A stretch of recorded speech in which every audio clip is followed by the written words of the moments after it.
Salve, salve, grande mestre. Boa noite. Boa noite. Tá dando para me ouvir bem? Sim, com certeza. Vou regular Um aqui. grande conversando com o E a senhor. câmera aqui, tá legal? Tá legal. Tá pegando legal. Bacana, boa noite. Boa noite. Salve, salve, contra o mestre Bonde. Tranquilo? Tranquilo. Aproveitar e quero agradecer aí o convite. Espero que a gente possa, né, debater aqui e eu possa acrescentar alguma coisa aí nesse trabalho aí que vocês já estão desenvolvendo aí, bacana. Com certeza. A gente que agradece nessa participação aqui, né? Primeiramente, dar uma boa noite para todo mundo aí que está participando da live, já vai mandando a sua pergunta, já vai participando da nossa live contra Mestre Bonde, lá do Rio de Janeiro. Boa noite, contra Mestre Jarueira. Boa noite, contra Mestre Cabeça. Vamos lá. É um prazer, pelo mesmo te conhecer, mestre. É um grande prazer meu, né? E agora conversar sobre capoeira. Vamos lá. Vocês começam e depois a gente desenvolve aqui. Como é que tá a imagem aí? Tá boa? A câmera? Tá boa. Sim, assim fica, acho que assim fica melhor. Fica melhor para Melhor, né? quem tá assistindo. O pessoal aqui de casa já falou que fiquei torto aqui plantando bananeira aqui no vídeo. Mestre, me fala aí a sua trajetória de capoeira. Então, a gente né, tem uma horinha para conversar, né? Para conversar capoeira, uma horinha é pouco, né? A gente pensa que é muito, mas o tempo voa. Então, aí eu tava conversando aqui, também quero agradecer ao Cobra, né? Ele foi o intermediador, né, desse bate-papo. E, né, combinado com ele, combinado com a cabeça. Mas fácil, né, sobre a capoeira da minha história, que a minha história, né, é pouca, né? A gente tem tantos mestres, né, famosos aí. Eu acho mais importante a gente bater o papo sobre esses grandes mestres que passaram pela Capoeiragem do Rio. A minha origem só pra gente contextualizar um pouco e eu falar um pouquinho do que eu vi aí nessa minha pequena trajetória. Então, combinado, então? Combinado. Tá falhando? Tá um pouco falhando. Eu queria só te perguntar se você está usando no computador o Wi-Fi da sua casa, como é que está a conexão. Eu estou usando o Wi-Fi da minha casa. Ah, então tranquilo. Se estiver aí perto do muro, tá valendo. Agora já tá melhor, já tá melhor. Melhorou? Vamos lá? Melhorou, tá então. Ah, tá. Estão dizendo que eu estou falando perto do microfone aqui. Assim dá para ouvir? Normal? Tranquilo. Então, vamos lá. A minha história da capoeira, ela passa assim por um. Eu costumo falar que foi o birimbau que me chamou, né? Eu sempre comento sobre isso. Porque eu sempre tive um interesse muito grande desde pequeno com percussão. A música, né? É algo que sempre me chamou a atenção. Eu, quando era pequeno, eu frequentava um terreiro de umbanda com a minha mãe.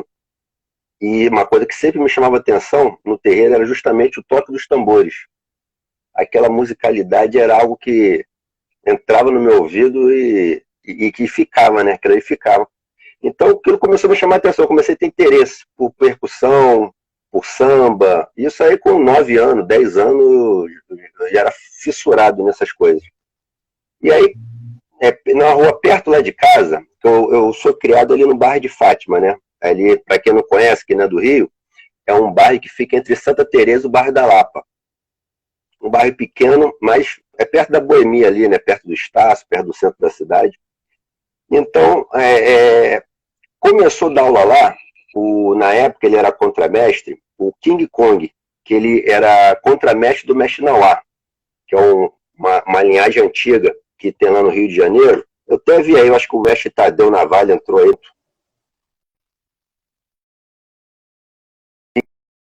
eu treinava com o King Kong, que aí o Navalha treinava com o mestre Cláudio, que também era aluno do Inauá. Isso aí, meados de 88, acredito. Salve, galera. Vai mandando uma pergunta de você. Então, a gente vai. Vamos ter. E isso entre meados aí de 88, 89, mais ou menos nessa faixa. E aí treinei com o mestre um ano e pouco. E eu não lembro, né? Não lembro qual motivo o mestre parou de dar aula. Aí eu fiquei aquela coisa, né? A mosca da capoeira já tinha, né? Já tinha picado já estava com aquela coisa de querer saber mais sobre capoeira. E eu estudava e tal. E aí eu encontrei uma capoeira lá no Clube Santa Luzia, que é um clube que fica atrás do aeroporto Santos Dumont. Eu estudava à tarde, isso aí já mais ou menos 89 para 90. E nem conhecia ainda não conhecia nada de capoeira, nada de grupo, nada dessas coisas. Mas eu soube que tinha uma capoeira ali, era perto do meu colégio, eu saí do colégio e ia para lá treinar. E quem dava aula lá era o Camisa. Na época da Abadá, quando a Abadá ainda não é a Abadá de hoje, né? A Abadá estava se firmando, final da década de 80 para começo da década de 90. Aí treinei lá, com Camisa, treinando na Abadá, acho que 2 anos. E eu me lembro que acabou também a capoeira no Santa Luzia e ele concentrou tudo ali no Maitá. E aí fiquei frequentando ali os treinos lá no CEP do Maitá, que é como se fosse a sede, né? Do Grupo Abadá no Rio. E isso aí foi até 91. Aí eu costumo dizer isso, né? Que com o mestre King Kong, eu praticamente nasci, né, com a capoeira. Ele me ensinou primeira meia-lua, primeira esquiva, primeira pernada. E na Abadá foi como se fosse minha adolescência. Porque aí a gente começa a entender um pouquinho, né? A gente começa a compreender um pouquinho das coisas e começa a fazer alguns questionamentos. E justamente por causa disso, eu comecei a querer procurar outras capoeiras. Eu comecei a querer procurar outras leituras de capoeira porque eu entendia que aquela movimentação ali não era a movimentação que já estava me contemplando. E aí a gente fica, né? Aquela coisa de mudança de grupo é complicado, né? Eu já tinha saído de um e foi aí que eu fico sabendo que o mestre Arerê estava dando aula também num espaço cultural que tinha lá perto de casa, que era lá era o IPCN, Instituto de Pesquisa de Cultura Negra. E aí fui lá para conhecer e quando eu conheço o mestre Arerê, foi justamente aquela coisa, né, do impacto, né? Porque é uma estética completamente diferente. O mestre dava aula de chapéu panamá, blusa de botão, não tinha aquela coisa da estética, né? Que existe das capoeiras contemporâneas. E ele vem de uma linhagem de capoeiragem do Rio de Janeiro, Zona Norte, diferente da maioria do pessoal ali que eu conheci da Abadá, que era Zona Sul.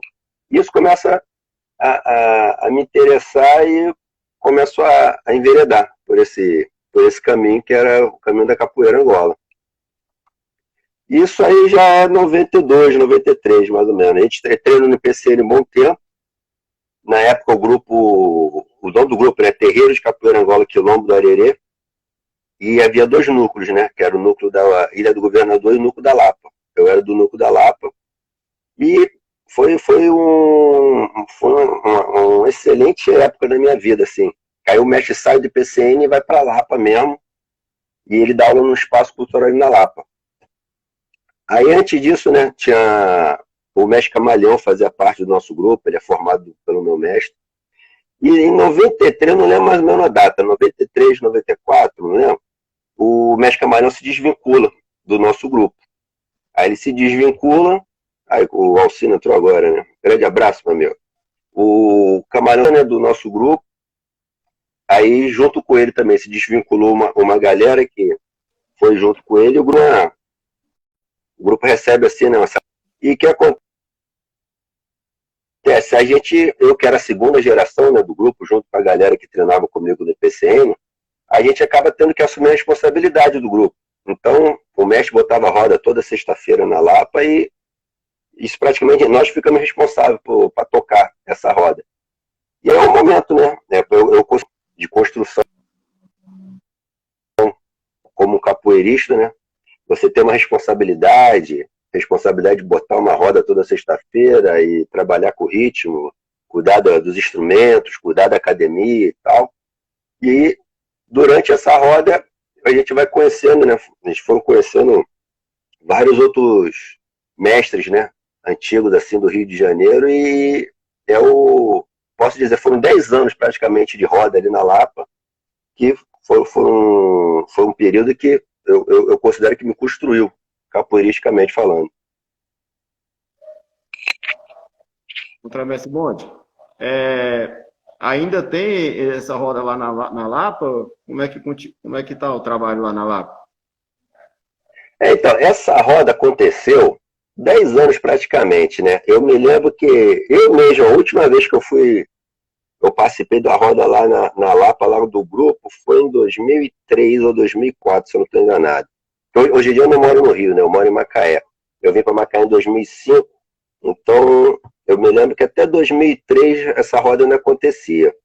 Aí depois a roda foi acabando, a roda acabou. O mestre parou de dar aula também na Lapa, foi para outros espaços. Agora, é legal comentar, né? E já entrando nessa questão de falar sobre a história do Rio de Janeiro, é bacana que nessa década de 90, eu considero essa década de 90 era muito especial, né, para a história da capoeira do Rio de Janeiro, porque é uma década que você tem a Abadá, né, crescendo como grupo, a Senzala também, paralelamente, cresce como grupo. Você tem uma reafirmação da roda de Caxias, porque as rodas de rua do Rio estavam praticamente acabando, e você tem a galera de Caxias reafirmando essa roda. Você tem um movimento na Zona Sul interessante, que é o movimento do mestre Gil Velho, que ele botava uma roda no planetário da Gávea, e essa roda tinha justamente essa questão de trabalhar capoeira, mas sem essa estética da capoeira contemporânea, e a gente frequentava essa roda também. Muita gente boa passou por essa roda. E o movimento de capoeira Angola carioca, que se firma na década de 90, e aí tem as referências, né, que a gente não tem como não citar. Aí tem Muca, que é da linhagem do mestre Poeira, que foi também da linhagem de rock, então, ou seja, é uma linhagem tradicional do Rio de Janeiro que começa a aparecer, começa a se firmar. Você tinha o mestre Camaleão também, que fundou o grupo dele, né, o Filho de Angola, e também começa a se firmar dentro do Rio de Janeiro. Tem o mestre Pedrinho de Caxias, que frequentava muito a nossa roda, hoje ele está na França, que também começa a firmar o grupo dele e logo em seguida vai dar aula na Argentina. Hoje em dia, tive a oportunidade de ir lá ano passado, o núcleo dele na Argentina é um núcleo fortíssimo. E aí começa a firmar, mestre Pedrinho. Aí começa a firmar. Teve na Argentina? Sim, eu conheci o espaço lá em 2014. 2014 eu conheci o espaço lá do mestre Pedrinho, os alunos deles, contra o mestre Cipó, a galera lá. Isso. Lá em Rosário? Sim. Não, eu fui lá em Buenos Aires, Buenos Aires. Tinha a galera lá, o Cipó também apareceu lá, fizeram a roda lá no dia, e a gente participou, foi legal. Depois eu vi que você fez eles te levaram lá fazer uma roda, um evento, umas aulas, eu achei legal. Pessoal, gente boa lá. Gente boa. Aí hoje quem toca, né, o grupo no Brasil, em Caxias, é o Serrote, meu amigão também, né? A gente é criado junto dentro da Capoeirais. E o Serrote fica responsável, né? Pela galera aqui em Caxias. O Cipó tá muito em Rosário. E quem está em Buenos Aires, o Buenos Aires está dividido, né? É o Saci, que também é um dos alunos antigos do Pedrinho, e o Periquitinho, que é um outro aluno que está mais na parte central de Buenos Aires. Mas Pedrinho está com aluno também no México e está com aluno também e na França, né? Que é onde ele está com o trabalho. O Periquitinho é o Gabriel, né? Gabriel. Gente boa demais. Me deu uma carona lá, me tirou. Quando acabou a roda, me levou em casa lá, que gente boa ele. Pô, ele me levou para todo quanto é lado na Argentina. Ele salvou minha pele também lá na Argentina. Ele é gente boa. Já estão mandando pergunta, eu vou só pedir para a galera participar, né? Já vai enviando suas perguntas aí. Bom. O Marcos, dá um salve para a galera de Brasília, Piauí, todo mundo que está do Rio de Janeiro, todo mundo que está participando da nossa live. O Marcos aqui de Brasília perguntou qual a sua opinião, a maior dificuldade hoje na aula de capoeira. A maior dificuldade? A maior dificuldade para dar aula de capoeira, de ensinar. Depende muito da questão, né? Assim, quem pretende fazer um trabalho social, eu acho que a dificuldade maior é justamente essa questão, né? De você não ter um apoio financeiro e para manter um espaço todo tem seu custo, né? Então você tem que criar formas, né? Você tem que se reinventar para conseguir bancar um espaço físico e bancar uma estrutura. E quem quer dar aula assim, viver de capoeira, eu te digo, tem que ter criatividade, porque, assim, infelizmente, né, você vê que tem muita galera dando aula de capoeira hoje que, na verdade, não tem uma condição boa para dar aula. Então, ou seja, tem gente que queima o filme da capoeira em muitos locais. Então, às vezes, você vai dar aula num local, aí tu ouve muito isso, pô, fulano já deu aula aqui, mas não foi legal e tal. Então, para dar aula de capoeira, você tem essa questão, né? Você tem que estudar muito o local que você quer dar aula, a proposta de capoeira que você quer passar. Eu acho que é complicado. Eu particularmente, eu acho legal quem tenta dar aula de capoeira em comunidades, né? Quem tenta dar aula de capoeira em bairros periféricos, porque é nesses locais que você consegue, né, plantar as sementes. Eu acho que é ali que a capoeira sobrevive. É com essa galera. Beleza, Contramestre. Salve nosso amigo aí, Contramestre Cobra, também tá mandando um salve. A galera do Uruguai também tá mandando um salve para você aí. A galera do... O Tabaré, né? Eu vi o Tabaré. Tabaré é gente boa. E o Contramestre Cobra perguntou se você estava no encontro dos angoleiros do Rio com os angoleiros da Bahia, que o Mestre Arerê fez. Então, é o encontro de 2004, né? Deve ser o encontro de 2004 que ele está falando. Esse encontro eu considero até o segundo grande momento, né? Dentro do que eu vi assim na capoeira.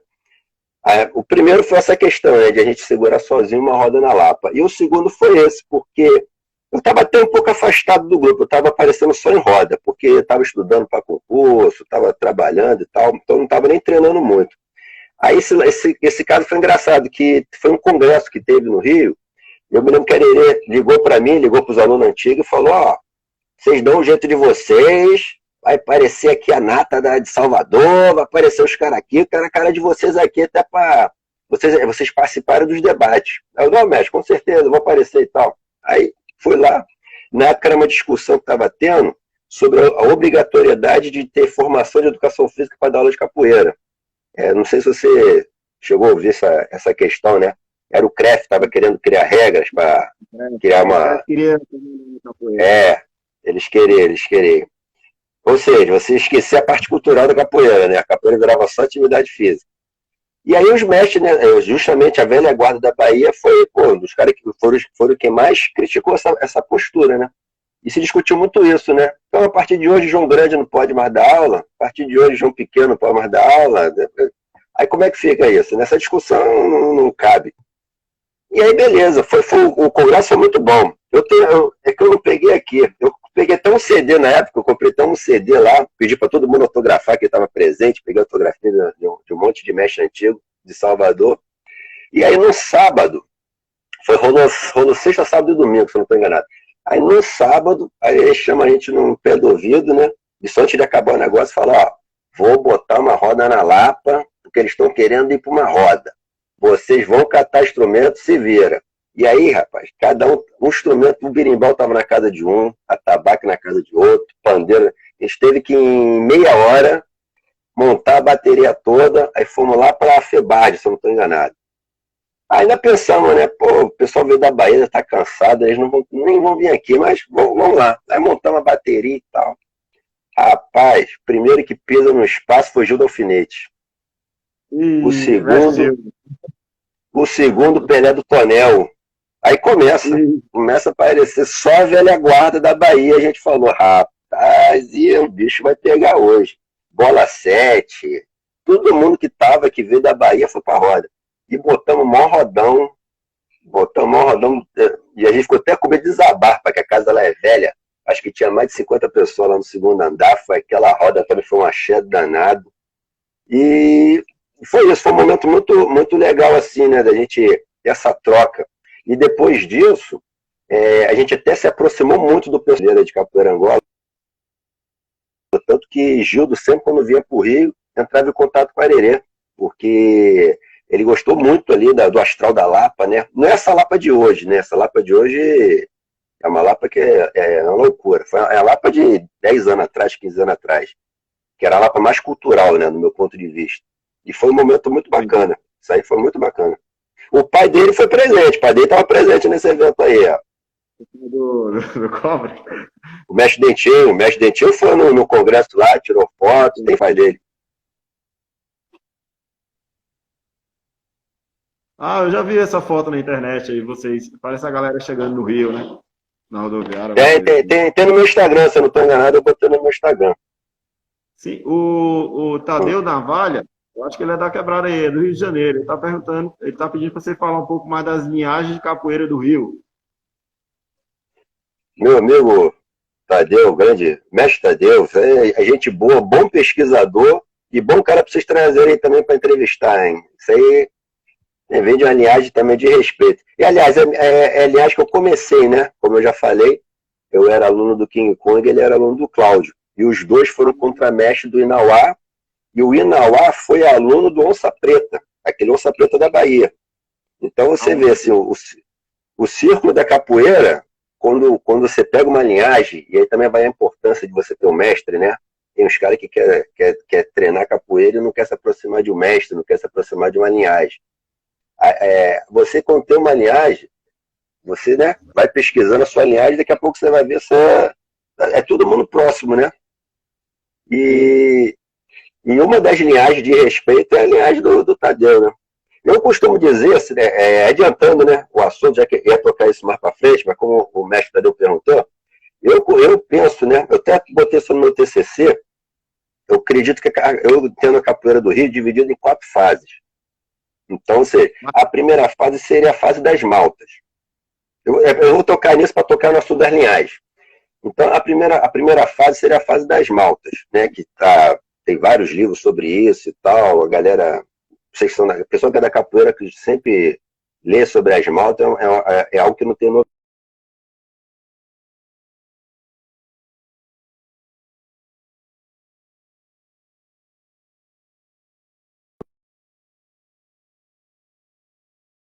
Não foi preso, foi quem. Oi? Tá dando pra ouvir? Tinha caído. Tá tranquilo. Tinha caído. Não, pra mim tá legal. Aí você tem uma segunda fase, que é depois da República, né? E essa fase vai até a década de 50. E aí, ou seja, quem não foi preso foi se aproximando, eu entendo assim, do mundo do samba, foi se aproximando, já que a malta era a grande estrutura social do capoeirista do Rio. Quando a malta foi praticamente dissolvida com a República, o capoeirista, naturalmente, ele foi se aproximando de outras estruturas. E a estrutura que mais recebeu o capoeirista foi o samba, a escola de samba. E aí você tem os ranchos, né? Antes da escola de samba, aliás. Você tem os ranchos, você tem os cordões. Então, ou seja, essa estrutura que pega, o capoeirista vai se aproximando. E a prova disso são as revoltas populares que o Rio de Janeiro teve, né? A revolta da vacina foi uma delas, onde um capoeirista liderou a revolta da vacina. E fora outras revoltas que aconteceram no Rio de Janeiro. Quando chega a década de 50, que aí você pega a capoeira legalizada, né? A capoeira foi criminalizada até 37. Após 37, com o Código Penal de 40, o que acontece? A capoeira sai, né? Sai do rol dos crimes. Então isso cria um novo universo para o capoeira. Então muitos capoeiristas começaram praticamente, principalmente da Bahia, começaram a sair da Bahia para procurar outros horizontes. Então muitos foram para São Paulo e muitos foram para o Rio de Janeiro. Os capoeiristas baianos que foram para o Rio de Janeiro, eu não sou eu que falo, né? São os historiadores, né? Eles praticamente ajudam a reinventar essa capoeira do Rio. Então, ou seja, você tem uma geração de Arthur Emídio, você tem uma geração de Mário Buscapé, você tem uma geração de Mestre Paraná, você tem Onça Preta, que, né, é a linhagem do Tadeu, você tem Mestre Rock, que chega com eles, você tem Mucungê. Mucungê era presente nas rodas do Rio até a década de 90. Mucungê frequentou a roda de Valdemar, tocou berimbau dentro do barracão de Valdemar. Mas pra vocês terem ideia do que eu estou falando, né? Então, você tem essas linhagens. No caso, a minha, pega a galera ali da Penha, né, que foi o Wilson Sereno, pega o mestre do Dentinho, né, o mestre do pai do Cobra, que é o Fernandinho da Massaranduba. Aí, ou seja, você começa a pegar, esses baianos vão chegando, e eles ajudam, né? Porque a cultura é isso, né? O pessoal gosta de falar de purismo, essa teoria do purismo é uma teoria que a gente tem que criticar e parar com isso dentro da capoeira. Ninguém vai jogar a mesma capoeira da década de 40, nem vai jogar a mesma capoeira da década de 50, vai jogar a capoeira de hoje. Então, ou seja, você tá interagindo com a cultura que está em volta de você, meu irmão. É isso que é a capoeira. Então, ou seja, essa galera quando chega, eles trocam, eles vão trocando com os capoeiristas que existiam no Rio de Janeiro e a capoeira se reinventa. Tanto que Arthur Emídio é considerado o patrono da capoeira do Rio, né? Porque ele além de ser capoeirista, ele era lutador de ringue. Então, ou seja, ele é o cara que mais difundiu a imagem da capoeira, praticamente. E era exímio lutador, lutou com os Gracie tudo. Fez lutas de vale todos, né? Com várias modalidades. Lutou com alunos do Senhorzinho, que era outra capoeira que existia no Rio de Janeiro. Então, eu penso assim, na Zona Norte, as linhagens começam a nascer da década de 50, quando tem essa troca. Tem o Senhorzinho, que eu acho que é uma capoeira à parte, que uma vez conversando com 2 mestres antigos que eu já conversei, me falaram isso, que o Senhorzinho era chamado de capoeirista, mas era uma capoeira que não tinha berimbau, e era capoeirista mais de briga. Ele fazia treinamento de defesa pessoal. Então era uma capoeira pancadaria. Então, podemos considerar capoeira ou não, isso aí vai a critério aí de quem pesquisa. Mas é um fator, né, que existiu, indiscutivelmente. E depois você tem década de 70 com a criação da senzala, que foi outro fenômeno no Rio de Janeiro, indiscutivelmente. Então, ou seja, eu acho que as linhagens do Rio passam por aí, passam por esses fenômenos. Então, primeira fase, Maltas até República, depois República até a década de 50, década de 50 até a década de 70, que aí quando é criada a senzala, que para mim é o nascimento da capoeira contemporânea, junto com Cordão de Ouro em São Paulo, e depois mais para frente Abadá e Muzenza, né? Estou falando aqui dos grandes grupos assim, de capoeira. De década de 70 para frente, aí eles criam uma outra leitura, né, de capoeira, uma outra forma de enxergar a capoeira. Então, aí são outras linhagens, né? Aí surgem outras linhagens. Então, acho que o Rio de Janeiro fica muito dentro dessas 4 fases, sendo que as linhagens começam a aparecer para mim na década de 50 para cá, as linhagens que a gente tem hoje. Isso eu estou falando de Rio de Janeiro. Que você tem Niterói, que tem uma capoeiragem muito forte também. Do outro lado Não sei se vocês conhecem aqui bem o Rio, né? Você atravessou a ponte, você está em Niterói, né? A capoeiragem. Conheceu? Eu já fui algumas vezes aí na roda do Mestre Russo, já fui a alguns eventos do Cobra, inclusive até te conheci lá, te vi lá a primeira vez lá no. Né? Acho que foi o primeiro evento. Eu tava com. Ele fez com o Mestre Russo, o Mestre Russo tava com aquela camisa vermelha lá, eu vi você tocando. Tava. Depois a gente foi pra praia, ele foi ali tomar uma cerveja ali nos quiosques, né? Bater um papo. Lá no Faustão. Foi bacana. E além disso, você pega a capoeiragem em Niterói também, que vem de outras 3 linhagens, né? Niterói e São Gonçalo, né? Que pega Travassos, pega Machado e Machado e uma outra linhagem da que agora não estou lembrando.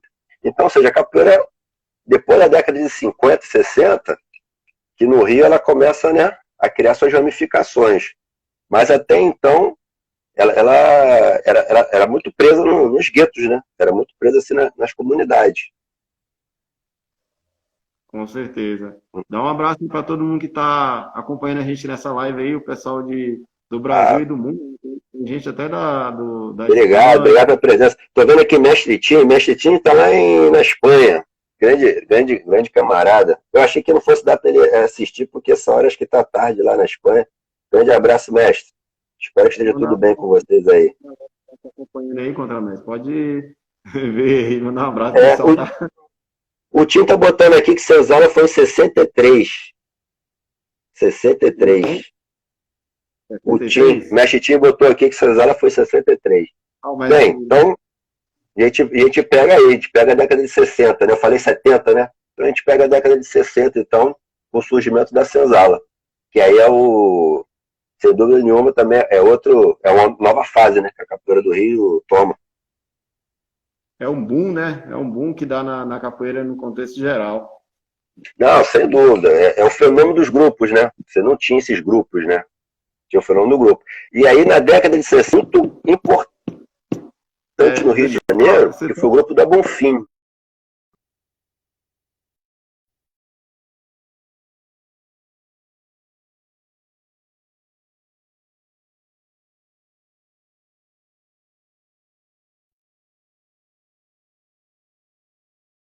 Eu tava te ouvindo. Tá dando a Voltou? caída. Eu tava te ouvindo. Eu tava te falando sobre a questão que você falou que separou alguns livros para a galera que gosta de dar uma pesquisada melhor.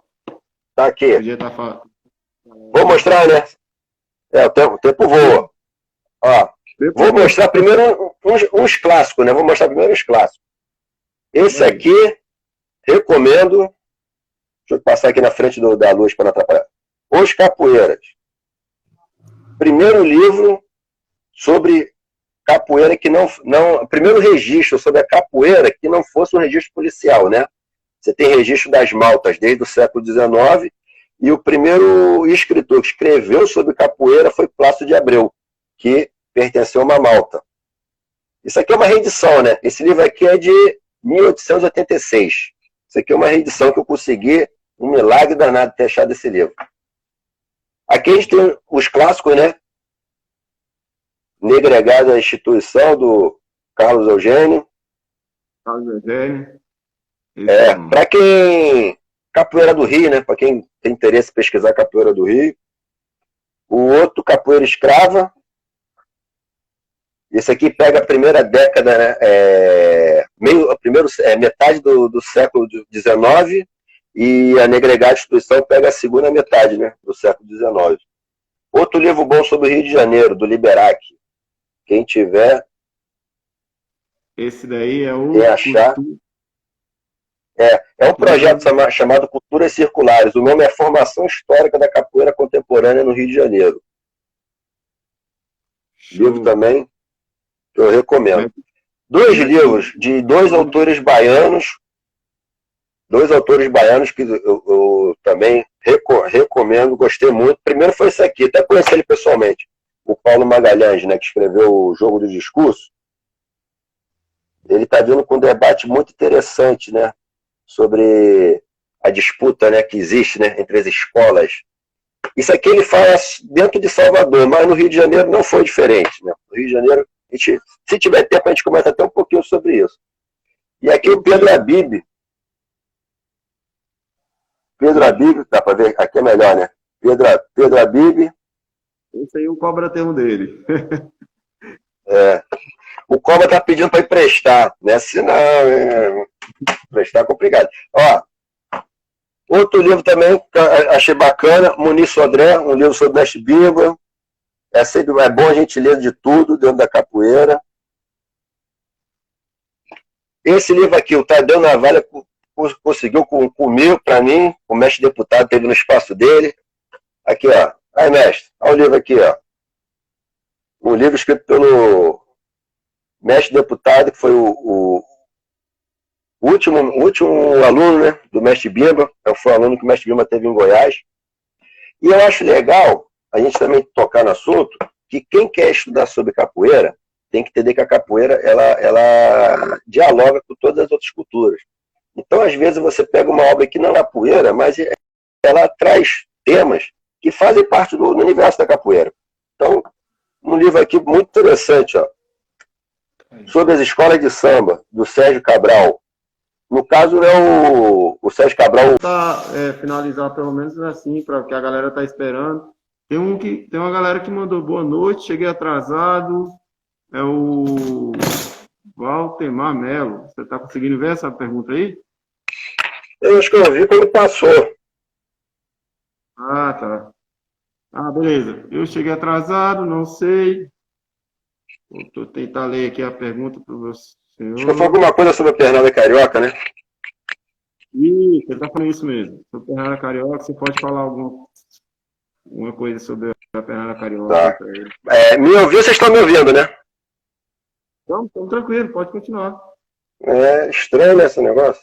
Isso aí é a mandinga da capoeira. Se a gente deixar... O Cobra ainda perguntou sobre jogo. Se fosse jogo, tinha caído a internet toda. Jogo é mironga pura. Rapaz, a pernada carioca... A pernada carioca tem várias... Tem várias questões, né? Há quem defenda assim que... Ela é da época do Império, né? Há quem defenda que até Pedro I, né? Dom Pedro I foi praticante dela. Ele tinha... Todo mundo sabe, né? Ele tem um segurança que era chamado Chalaça. Há quem defenda que o Chalaça era um praticante de pernada carioca. Só que, assim, com o tempo, a gente começa a ver que também era chamado de capoeira todo mundo que dava pernada. Então, ou seja, você não tinha uma tradição de lutas, ou seja, o cara dava uma pernada, era bom de briga, sabia se safar, virava capoeirista. Eu, assim, entendo que a pernada carioca, ela surge nesse contexto, né? Nesse contexto do Império ali e tal, como uma prática, assim, a gente pode dizer que fosse um braço. Um braço surgindo ali dentro da capoeira. Mas, assim, o que eu vi, assim, o que eu li, não tem muita documentação histórica, né, sobre a pernada carioca. A gente sabe isso, que é da época do Império.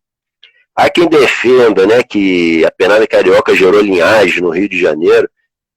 Pode ser, mas é difícil. Eu, pelo menos, eu não tenho como afirmar isso. Que alguma malta pode ter nascido da pernada carioca, alguma coisa nesse sentido. Isso aí, pra gente falar essas coisas assim, a gente tem que ter um mínimo de embasamento, né? Então, eu não tenho como dizer isso. Mas eu sei que a pernada carioca era assim, até uma forma, né, de ataque e defesa que existia, porque o Império era muito perigoso, né, andar nas ruas do Império. E Dom Pedro parece que gostava de brincar. Era como se fosse uma brincadeira, né? Gostava de brincar, e os negros que trabalhavam assim, né, para a família imperial, parece que uma das coisas que eles eram escolhidos era justamente essa questão de saber se defender, né? Porque a qualquer momento poderia acontecer algum problema no Rio e era bom eles saberem das suas pernadas. A pernada carioca é nessa época, ela pega essa fase. Mas eu nunca li nenhum estudo assim sobre a pernada carioca bacana, não. Eu só ouvi, é mais oralidade do que pesquisa mesmo. Ah, entendi. Você quer falar um pouco sobre o jogo? Para ver aí? O Cobra está perguntando se você pode falar alguma coisa sobre o jogo. Então, como comentei, falar sobre o jogo, a gente fala sobre finalizar essa questão da capoeiragem, e aí a gente encerra, já que o negócio aqui tá meio estranho, né? Pra gente concluir. Então, o jongo, a primeira vez que eu ouvi falar de jongo foi com o meu mestre. E aí é a questão que eu falo, né? A diferença quando você está numa escola que prima o aspecto cultural da capoeira, e quando você entra para uma escola que prima mais pelo aspecto físico. Não estou criticando nem desmerecendo nenhuma forma de leitura da capoeira. Mas quando você enxerga a capoeira apenas pelo seu aspecto físico, esportivo, você perde todo o universo de informações, né? Você perde todo o universo de cultura. E a capoeira, ela flerta, né, com todos esses movimentos. Ela flerta com o samba de roda. Na Bahia, então, né? Impossível, você não tem como desassociar a capoeira do samba de roda. Aqui no Rio, a capoeira também começa a flertar com o samba de roda por causa dos baianos, que chegam aqui na década de 50 e traz esse costume. E trocando ideia com a galera do Maranhão, a capoeiragem do Maranhão fala muito isso, que a capoeira ela flerta com o Bumba Meu Boi, flerta com a punga, né, que eles chamam lá. Então, ou seja, a capoeira ela tem essa coisa, ela começa a conversar, dialogar com as culturas locais. Isso é próprio da capoeira. E quando começa a treinar com o mestre, uma das aulas, né? Ele sempre falava isso depois das aulas, né? Fazia uma roda, botava todo mundo sentado e ficava conversando, explicando, né? Conversando, contando casos, histórias. E falava muito isso, que capoeira não se aprende na academia, não. Na academia ele dá o norte, né? Ele te orienta. Agora você vai aprender capoeira na rua, você vai aprender capoeira na escola de samba, você vai aprender capoeira num terreiro de jongo, vai aprender capoeira no terreiro de umbanda, de candomblé. Onde você for que tiver negro, cultura negra, você está aprendendo um pouquinho de capoeira. E essas frases ficaram no meu ouvido, né? Eu falei, pô, caramba e tal. E tudo eu já conhecia, menos o jongo, né? Eu falei, pô, o jongo? Aí comecei, né, a conversar com o mestre sobre a questão do jongo. Ele, não, você tem que pesquisar. Ele tem muita essa coisa, né? Já deu o caminho, vai pesquisar. Eu te digo onde você vai, mas tu tem que ir com suas próprias pernas. E aí, não havia esse movimento de jongo que existe hoje no Rio, né? No Rio bomba, né? Ainda bem, né? O movimento de jongo tá bombando, mas não havia esse movimento de jongo que bomba hoje no Rio. E eu fui ver o Mestre Darcy pela primeira vez. Eu não fui nem para ver o Mestre Darcy. A gente tinha muito contato com a galera do Bloco Afro Urumilá, que era a galera que está até hoje na Lapa, e a gente ocupava o mesmo espaço. Então eles fizeram a apresentação na UERJ, e aí eu vi o Júnior entrando, acho que o Júnior estava até comigo nesse dia. O Júnior é um aluno do Mestre Herê, que está aqui também, contramestre do grupo. Aí fui eu, Júnior, acho que o Tadeu, outro aluno também, foi uma galera, né? A gente foi lá para ver o show do Urumilá, e o Mestre Darcy abriu o show. E aquilo me chamou muita atenção, porque ele sozinho fez o show. Ele sozinho, sentado ali no palco da Concha Acústica, cantando, com o tamborzinho dele, e um percussionista fora de série, né? E aquilo aí me chamou a atenção aberta. Eu, caramba, rapaz, o cara fazendo show sozinho ali no palco da UERJ e tal. E beleza, aquilo ficou na minha memória. Mas também não tinha essa consciência, né, cultural. Aí eu vi e tal, assimilei, mas o meu negócio era capoeira, era fominha de capoeira, era capoeira de segunda a segunda. E aí a galera do Jongo da Lapa começa a botar roda na Lapa. Isso, acho que em 93, não, 93 não. Eles começam a botar roda na Lapa em 2003 ou 2003 ou 2002. Eu sei que eles começam a botar roda na Lapa depois que Darcy morre. Eu acho que Darcy morreu em 2002, se eu não estou enganado. Então eles botam logo em seguida. E a nossa roda na Lapa rolou até 2004, 2005. Então a gente pegou o comecinho do Jogo da Lapa, né? E aí era coisa diferente, cara, que a gente saía da roda, aí tava aquele jogo formando ali debaixo dos arcos e tal. Eles foram pioneiros, assim, nessa questão de jogo urbano, né? Na cidade, não tinha outro lugar que tinha roda de jogo. E aquilo começou a chamar a atenção, a gente parava, ficava ouvindo. Eu lembrei, né? Pô, isso aí foi que eu vi o Mestre Darcy tocando na UERJ, pô, que bacana. Mas nesse momento eu não participo desse processo de jogo no Rio, porque em 2005 eu me mudei para Macaé, como eu já falei. E aí me mudei para Macaé e casei, minha filha nasceu, e trabalho, e faculdade e tal, não sei o que. Eu fiquei até afastado da capoeira por um bom tempo. E aí eu encontro uma galera que era conhecido do Rio, aqui na região, em Cabo Frio. E aí encontra, fui numa roda em Cabo Frio, e esse pessoal tava lá, a gente começa a trocar ideia, aí eu descobri que tinha movimento de jogo em Cabo Frio, eu falei, pô, legal, que eu não consegui fazer no Rio, vou começar a fazer aqui. E aí comecei a frequentar as rodas de jogo no Cabo Frio e tal, e paralelamente a isso, eu estava fazendo minha segunda faculdade, né, que eu comecei a fazer uma produção cultural na UF de Rio das Ostras. E aí é uma faculdade voltada para a área de cultura, né? E aí que eu começo a ter interesse por pesquisar cultura popular, pesquisar essas coisas. E aí casou uma coisa com a outra. E aí começo a pesquisar. Eu tive a oportunidade de conhecer a Dona Su, que foi viúva do mestre Darcy.